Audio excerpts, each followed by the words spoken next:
की बात हो रहा तो उसके पीछे फिर वापस यहाँ पर विक्टिम कार्ड आप खेलने लग गए। कोई एमपी देने को तैयार नहीं है मैडम। राशिद शरीफ साहब, तो उसमें वहां पे एआईएमआई, सुनिए, एआईएमआईएम ने चुनाव लड़ा है, आपको पता है ना।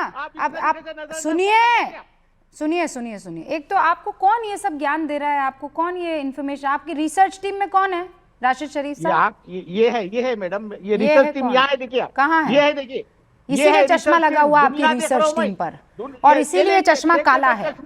चश्मा फेंक देता हूँ मैं, इससे देख रहा हूँ। और इससे क्या देख रहे हो आप शरीफ साहब? फिर देख रहा हूँ, आप 5 सेकंड देख रहा हूँ और फिर चश्मा लगा दिया। ठीक से देखिए ना। ये बताइए, नसीम जैदी को जानते हैं आप? आपको देखना चाह रहा हूँ, इसमें से चश्मा लगाया मैं। अरे मुझे नहीं देखिए, जल जाएंगे आप। और यहाँ तो जलेंगे, वहाँ ऊपर भी जलेंगे। मुझे मत देखिए, आप मेरी बात सुनिए। मुझे बताइए एक सेकेंड, ये डॉक्टर नसीम जैदी कौन है?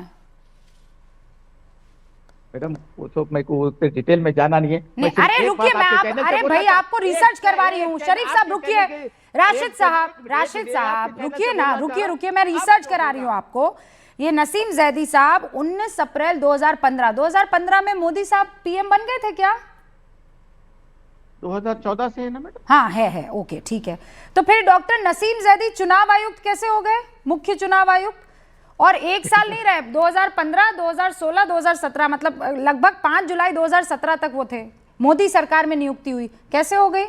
अच्छा, आप मुझे ये बताइए कि ये आरिफ मोहम्मद खान हिंदू है कि मुसलमान? नाम से क्या लग रहा है?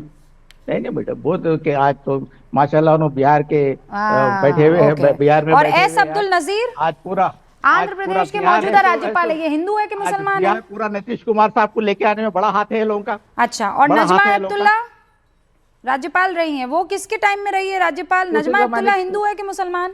कौन से जमाने की बात हो रही मैडम? ये आरिफ मोहम्मद खान अभी के जमाने के हैं, फखरुद्दीन अली, एस अब्दुल नजीर अभी के हैं। तो ये ज्ञान अब देना बंद कर दीजिए शरीफ साहब, ये झूठ परोसना आप बंद कर दीजिए कि मुसलमानों को अभी यहाँ पर कोई पूछ नहीं रहा है। आप लोग सुनिए, आप लोग जब तक ये डिसाइड नहीं करेंगे कि मुसलमानों को आगे ले जाना है, तब तक किसी और की जिम्मेदारी नहीं है, ये मुसलमानों की जिम्मेदारी है, कौम की जिम्मेदारी है।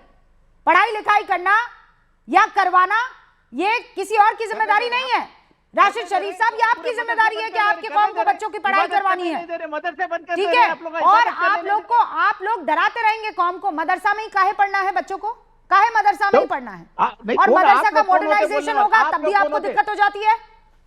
आप लोग है तो, अरे भैया ये देखिए, मेरे को संविधान इजाजत दिया, मैं पढ़ता हूँ मदरसे में, मेरे को संविधान इजाजत दिया, मैं है तो मस्जिद में इबादत कर सकता हूँ। आप तो कह रहे हैं कि संविधान है नहीं सकते मेरे को, कोई रोक नहीं सकते। कभी कहते हैं रोका हुआ है, कभी कहते हैं कोई रोक नहीं सकते हैं। इतना कंफ्यूज काहे है प्रभु आप?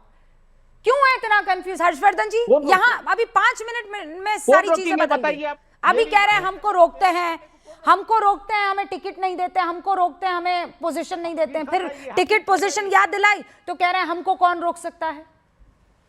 ये हकीकत है रुबिका जी, हकीकत है। अब ये मैं कतई नहीं कहूंगा कि मैं आपसे बात कर रहा हूं और आप मुसलमान। ओके, बस रुक जाइए। मुझे पता है कि रुबिका लियाकत एक पत्रकार हैं और एक पत्रकार के तौर पर मुद्दों पर बात कर रही है। ये मुद्दे हमको भी बताए गए थे, टीवी डिबेट में जितने लोग आए थे उनको सब बताया गया था। बात थी अरशद मदनी पर कि मुसलमान इस देश में वाइस चांसलर नहीं बन सकता। अब मदनी साहब पता नहीं, उनकी निश्चित तौर पर पढ़े लिखे होंगे, बहुत विद्वान व्यक्ति होंगे, दानिशमंद होंगे, लेकिन उनको शायद ये पता ही नहीं है कि आजम खान कोई वाइस चांसलर थे नहीं। जिस जावेद के ऊपर जो अल फलाह यूनिवर्सिटी का चेयरमैन है वो भी वाइस चांसलर नहीं है, वो संस्थापक था, उसके ऊपर अब कई मामले निकल कर आए। और जरा सोचिए, इसी बीजेपी की सरकार में, एमपी में बीजेपी की सरकार है फिर भी वो फलता फूलता रहा, हरियाणा में बीजेपी की सरकार है फिर भी वो फलता फूलता रहा, केंद्र में बीजेपी की सरकार है फिर भी वो फलता फूलता रहा। कब उसके ऊपर शिकंजा कसा?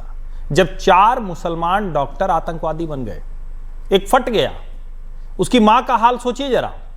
और मैं फिर कह रहा हूं, 5 अगस्त 2019 को 370 हटने के बाद अब मुस्लिम बच्चों के चेहरे पर पेलेट गन के निशान नहीं होते हैं, अब वो AK-47 उठाकर मर नहीं जाते हैं, नहीं होता ये सब। और फिर भी आप कहें कि मुसलमान आतंकवाद नहीं कर रहा है, तो आप ठीक आंख मूंद कर बैठे रहिए और 4 और बच्चों को फराज किदवई जैसे लोग कवर फायर देकर तैयार कर दें। दुर्भाग्यपूर्ण है। अच्छा है कि नदीमुद्दीन साहब जैसे लोग यहां बैठे हुए और इस डिबेट में हम लोगों के बोलने की जरूरत नहीं है, ये अच्छा है।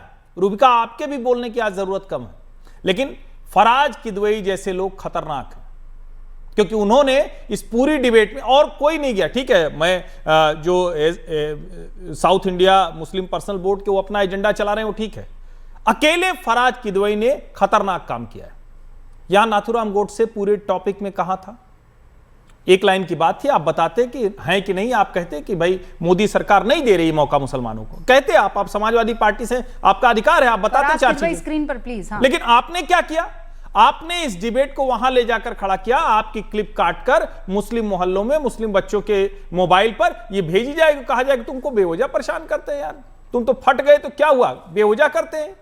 और नदीमुद्दीन साहब की बात गायब हो जाएगी, मोहसिन रजा की बात गायब हो जाएगी, और यह खतरनाक है। मुझे लगता है इस पर बात करनी चाहिए। कौन, आप ममदानी की बात कर रहे हैं, मदनी साहब कोलकाता चले गए होते, फिरहाद हकीम से मिलाए होते, मतलब इतना तो कर सकते थे ना, न्यूयॉर्क तक चले गए वो, मतलब कमाल है ये। इस देश में मुसलमानों को ऐसे खड़ा कर दिया जा रहा है, जबकि क्या कहीं किसी को इस तरह की कोई मुश्किल है? नहीं है। फराज भाई तो सज धज के आ जाएंगे बढ़िया सूट बूट पहनकर, और किसी को ऐसी बातें करके एक उसके व्हाट्सएप पर जाएगा, खतरनाक हो जाएगा, पीड़ा देने वाली बात है। आज तो इस डिबेट में जितनी खिड़कियां खुली हुई, जितने विंडो आपको दिख रहे हैं, सबके मुंह से एक बात निकलनी चाहिए थी, यह सहिष्णु देश है, इसलिए अरशद मदनी जैसे लोगों को जो देश को कमजोर कर रहे हैं, देश विभाजित करने की कोशिश कर रहे हैं, उनको बर्दाश्त कर रहा है। सबको एक लाइन से लानत भेजनी चाहिए। और अच्छा है कि नदीमुद्दीन साहब ने भेजा और दूसरे लोगों ने भेजा, और मैं दूसरे भी बयान सुन रहा था, वो भी लानत भेज रहे हैं, लेकिन ना समाजवादी पार्टी के प्रवक्ता के तौर पर फराज किदवई बचा रहे हैं उनको। कमाल है भाई, सचमुच कमाल है, पीड़ा की बात है। 20 सेकेंड्स लास्ट। जी रूबिका जी, मुझे लगता है कि हर्षवर्धन जी भी सेलेक्टिव हियरिंग का शिकार हैं। मैंने फिर से बोल रहा हूं कि अपने ओपनिंग स्टेटमेंट में बोला था कि आतंकवादियों को जमीन नसीब नहीं होनी चाहिए, समंदर में फेंक देना चाहिए। अब भाई हर्षवर्धन जी, आपको इसलिए परेशानी है फेंक देना चाहिए, वो बचने भी तो चाहिए ना, दिल्ली में फट गया आदमी, कहां से जमीन नसीब करेंगे? प्रॉब्लम रूबिका जी यही है ना। रूबिका जी, प्रॉब्लम पता है क्या है, कि जैसे ही हम लोग बोलते हैं उसमें आप बीच में आ जाती हैं। अरे तो आप बात ही ऐसी कर देते हैं, तो फिर आप बोलिए, कहां लेकर जाए? अब समंदर क्यों दे? मैं कह रही हूँ नाली में फेंक देना चाहिए। का है समंदर? आतंकियों की जगह समंदर में नहीं होनी चाहिए। अरे कहीं भी फेंक दिए, नाली के कीड़ों की तरह उसे बिहेव कर, आपको उनका सलूट करना चाहिए। अरे नदी नाले में, अरे भैया नदी, मैं कह रही हूँ नाली, नदी नाले में कहीं भी फेंक दीजिए। अरे बोलने देंगी मैडम, या मैं चुप रहूं? जैसा आप बताइए। नहीं बोल दीजिए। तो मुझे यह लगता है कि हर्षवर्धन जी भी सेलेक्टिव हियरिंग का शिकार हैं। अब ये हमारे भाई, हम इनके साथ डिबेट में रहते हैं, इनसे हम बहुत मोहब्बत करते हैं, लेकिन हर्षवर्धन जी, मेरे सजने संवरने से आपको क्यों इतनी दिक्कत है? क्या ये दिक्कत है कि एक मुसलमान कैसे पढ़ लिख करके सज? अब आगे वापस विक्टिम कार्ड इसमें भी